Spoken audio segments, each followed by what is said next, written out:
Amasu Myanmar territorial exchange Torakadra Hangada Govindas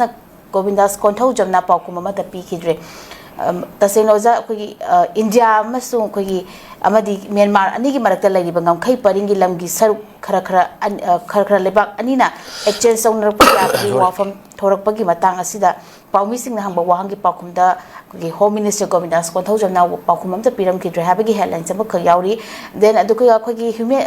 Huyelan Paugi Huilam Pauna, Wafam Basiki Matang, the Hypatare, Home Minister Govindas Kontojam, the contact Torubamatanda, Ministry of External Affairs, the Chapchaba report, Lauraga, Fondorak Le Haina, Kangalaki, Happy Wafam Suyaza. Masala Chanim Zaki, Manipurgi, Lamkai habit, the Kogi, Lam Sarukara, Hypatare, Myanmar, Amadi, Masida Kogi, Onaga Doriba. Asida ngangnera liba haibatare sigi lambat khati khogi khara khogi onaga dauribra haina ngangnera liba asida mayam lengak mayek sengba paukum se pamni haibatare hoja samranga si kamai thamini hoja ai thamjage khogi aina yamna ai hajening aina yamna nuaitab amadi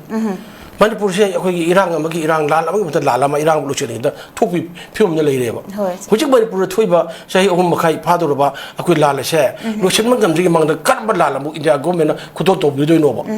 hujik Manipur gi yengu Manipur ga akhoi Myanmar ga akhoi lon derba paring si gi akhoi masigi asengba akhoi magi lang ngam khi dogi demba gi chen tong do da leiribani leiribani ba demba chen tong bidoi border pension khabi da bidoi Pre Taruna Tambiba, Sambibagi, illegal immigrant Mamsang Labani,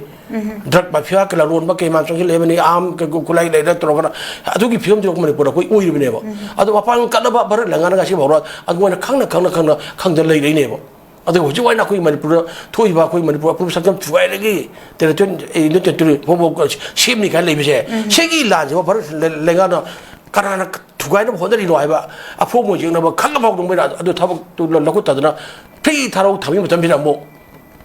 agu bharat ka ko gi Myanmar ga lona ba ngam khai gi sigi ani gi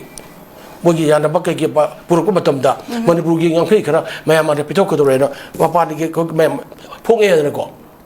adu gi report gi phong e ko masina wathok abagi wathok ma ta ko gi Manipur thona ba gi bharat la ngana ko gi sitla ba ba hangama Hangna film laeba. Other Machia Sumde, Akoy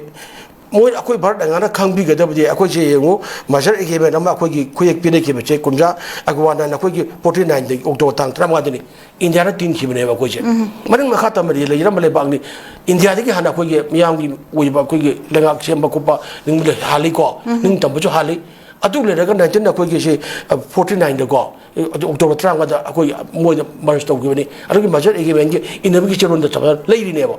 adu India tin khra matung hida ka da we na haiba matam achida India gi akoi gi territory akoi gi lamkhai gi ngak sem gi purma gi akoi gi India government akoi gi logudam nebo ipai puna thambiram ba khoi ipai puna thambiram ba khoi gi ngam adubu India tilu bodagi jumo da ba khoi gi Myanmar ga adugi mogi ngam gi oiba se na ba kya gi manung lebe aching ba khoi ngam de bo thaduk tring da moida khoi gi ngam chau kra pi gi ni hai ba gi chingne le si ya ga dra bo adurudi masile so khoi gi kari gi dang da khoi laga goi Myanmar puna mara khoi gi akhoi ipai puna thambiram ba hai se India tilu ba se masi akhoi ting gi bani masale gi bani leiri inaki loi leiri adun India tilu matung Manipur gi lamje machin pha ga na akhoi adumo da pizok ke habi akhoi ya ga dra ba akhoi ye tu batung pakba lei mo pi ba yar wa habi akhoi adugi pirap akhoi leiri ba adun India go bi tawri si ya na akhoi Manipur se khachu na khandaba amagi tawre adun moi har mani maka tamle bang ni ko leiri bani hai hom na thau pa na leiri bani tate thi eji ko nongda la ren la paking ba gri ko wang de leiri ne ba ko adugo masi pun mo kana gi matam thok puno hai ba di Manipur langa leiri ate mang leiri langa lo sing na so ma chap cha na khoi ma chi thabuk chi lhum thoe ba ta na ko thabum thoe ba mi be gi pun chi da lo ri phom ka ni pi ngai ka ko sukla ga de ko tumina leiba ngamoy na hai ri ne ba adu isa gi mi gi thamjaram ba ko gi ma pun ba ka chi gi da ko gi ngam khai dubu Myanmar ga ko gi mogi yana na ba ko da ba ko gi lam khai sik si le thok na ba ko na ba da Manipur gi lam khara mo se pi khi ba ya ba le na ma pan gi le ba ma pun mo na lo phog ya na